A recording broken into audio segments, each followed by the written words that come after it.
ಇದನ್ನೊಂದು ಟೈಮ್ ಮನೇಲಿ ಮಾಡಿ ತುಂಬ ಚೆನ್ನಾಗಿರುತ್ತೆ. ನೋಡಿ ಎಷ್ಟು ಉದ್ದುದ್ರಾಗಿ ಬಂದಿದೆ. ಹೈ ಫ್ರೆಂಡ್ಸ್, ನಾನು ನಿಮ್ಮ ಚೈತ್ರ ಕಿಚನ್. ಇವತ್ತು ಕ್ಯಾರೆಟ್ ಮತ್ತು ಮೊಟ್ಟೆಯಿಂದ ಪಲ್ಯ ಮಾಡೋಣ ಬನ್ನಿ. ಇದು ಚಪಾತಿಗೆ ರೊಟ್ಟಿಗೆ ಚೆನ್ನಾಗಿರುತ್ತೆ. ಇದಕ್ಕೆ ಏನೇನು ಬೇಕು ಅಂತ ನೋಡ್ಕೊಬರೋಣ. 4 ಕ್ಯಾರೆಟ್ನ ಚೆನ್ನಾಗಿ ತುರಿದಿಟ್ಕೊಂಡಿದ್ದೀನಿ.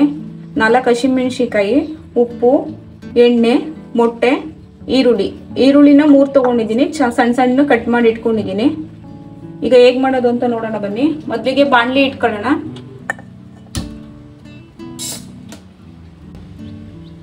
ಬಾಣಲಿ ಕಾದಿದೆ, ಎಣ್ಣೆ ಹಾಕೊಳ್ತೀನಿ.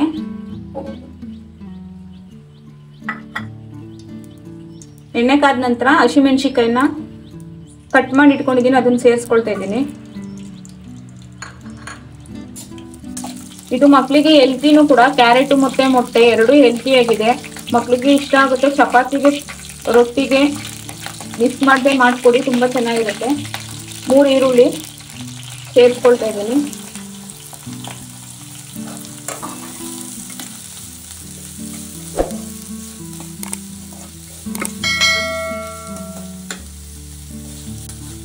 ಈರುಳ್ಳಿ ಬೇಗ ಬೇಯಲಿ ಅಂತ ನಾನು ಇವಾಗಲೇ ಸ್ವಲ್ಪ ಉಪ್ಪನ್ನ ಸೇರಿಸ್ಕೊಳ್ತಾ ಇದ್ದೀನಿ. ರುಚಿಗೆ ಎಷ್ಟು ಬೇಕು ನೋಡ್ಕೊಂಡು ಸೇರಿಸ್ಕೊಳ್ಳಿ.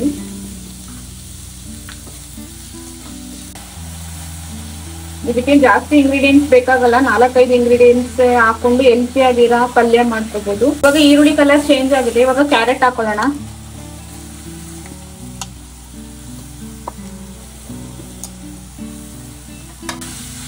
ಕ್ಯಾರೆಟ್ ಸ್ಮೂತ್ ಆಗಿ ಬೇಯತಂಕ ಬೇಯಿಸ್ಕೊಂಡು ನಂತರ ಮೊಟ್ಟೆ ಸೇರಿಸ್ಕೊಳ್ಳೋಣ.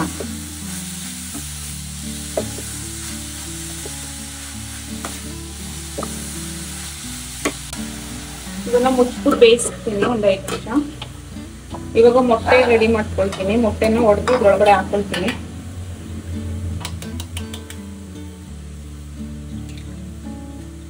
ಮೊಟ್ಟೆನ ಒಂದು ಸಪ್ರೇಟ್ ಪಾತ್ರೆಗೆ ಓಪನ್ ಮಾಡಿ ಹಾಕೊಳ್ಳಿ. ಡೈರೆಕ್ಟ್ ಅದ್ರೊಳಗಡೆನೆ ಮೊಟ್ಟೆ ಓಪನ್ ಮಾಡಕ್ ಹೋದ್ರೆ ಒಂದೊಂದು ಮೊಟ್ಟೆ ಕೆಟ್ಟೋಗಿರುತ್ತೆ.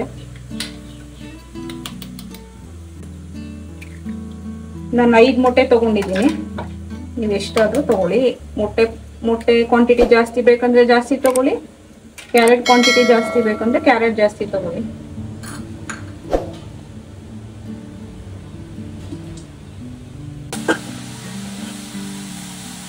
ಈ ಟೈಮಲ್ಲಿ ಉಪ್ಪೆಲ್ಲ ಸರಿಯಾಗಿದೆ ಅಂತ ಒಂದ್ಸಲ ಚೆಕ್ ಮಾಡ್ಕೊಳ್ಳಿ.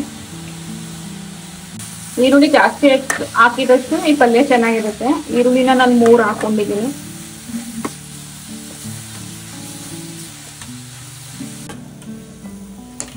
ಕ್ಯಾರೆಟ್ ಇವಾಗ ಬೆಂದಿದೆ.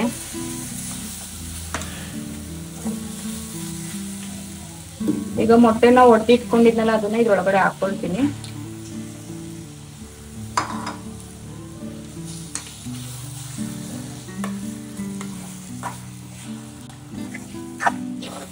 ಚೆನ್ನಾಗಿ ಮಿಕ್ಸ್ ಕೊಡ್ಕೊಂಡ್ರೆ ಮೊಟ್ಟೆ ಎಲ್ಲ ಉದ್ದುದ್ರಾದ್ರೆ ಈ ಪಲ್ಯ ರೆಡಿ.